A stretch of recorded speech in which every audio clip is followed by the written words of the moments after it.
Okay, so we have a custom ballistic wallpaper here to match the color scheme of the boat. That's on all graphs on the entire boat that are, and they're all networked together. But we'll show you the keypad here. The keypad, this is an industrial grade keypad. That's going to be coming in all the new ballistics. I help program these. This has all the major buttons on it that you would have on your touchscreen as well on your graphs. You can see we have, I mean, these are really heavy duty, so they're industrial, like including for marine industry as well. They're very tactile, so you can actually feel them and so forth. And we got some custom graphics on here that are pretty self-explanatory. We have like navigation anchor. When you touch that, that dims all of the brightness on all the graphs on the boat. You hit that once for your navigation, second time for anchor, third time we're off. Got your level of fill here, your research both sides, your freshwater fill, your pump out, oxygenator, deck lights, bilge, jack plate and console lights, and your compartment lights, and also your deck lights. So when you touch your deck lights, turns on your deck lights, of course, but if you touch and hold the button, the C-zone system will dim it down and then back up, and then when you release it, it will remember what brightness you wanted it for the next time that you turn them on. So it's pretty handy. So if we look at got a custom instrument gauge here. We've got over here the jet plate height and also the prop to pad equivalent where you would be. You've got the trim and jet plate height here as well. Turn this on here.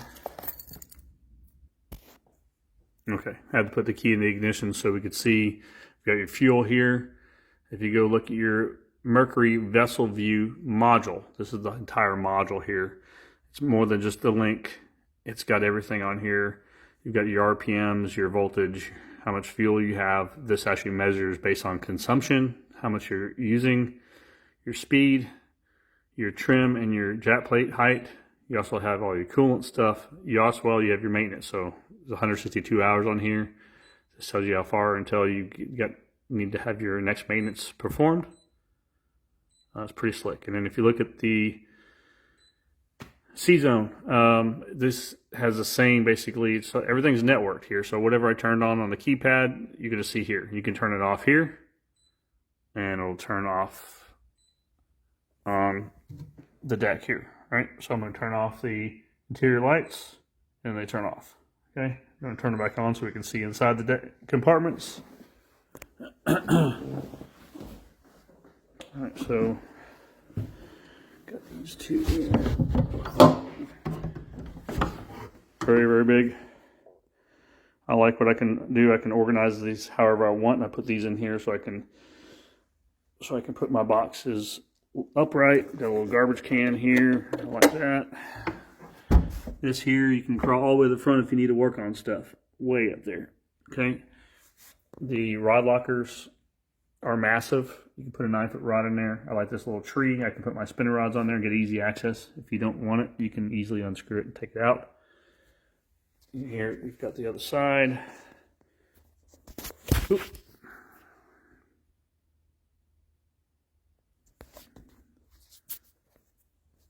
Sorry about that. All right, so you can see the active target modules here. Stays nice and dry. You've got the C-zone module here that controls everything. And like if you have an issue, you can basically swap. You can basically take this off, and if you need live wells or whatever, if something else breaks, if your graphs break or whatever, you can basically just put a fuse in your live well or your bilge or whatever, and manually overrides everything. Very handy. Okay, here. It's the other keypad, like I was saying, it's 5 buttons. You have your trim, you have navigation, you have your live well fill, and live well research. The main keys that you would actually need up here at the front. Okay, here's your back compartments, and they're all lit up. And you've got your live well here, paint splatter to match the boat. oxygenator. You just pull to empty them. Pull the red one, empty out each side. And your rear compartment. So we have 3 Ionic 50 amp hour batteries for this Ghost trolling motor. I fished 2 days worth of tournaments and haven't had a recharge, so it's very efficient. Have one 125 cranking battery Ionic here as well.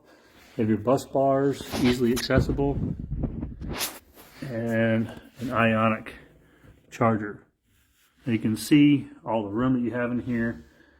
Power pole pumps, very easy to access. Extra room here.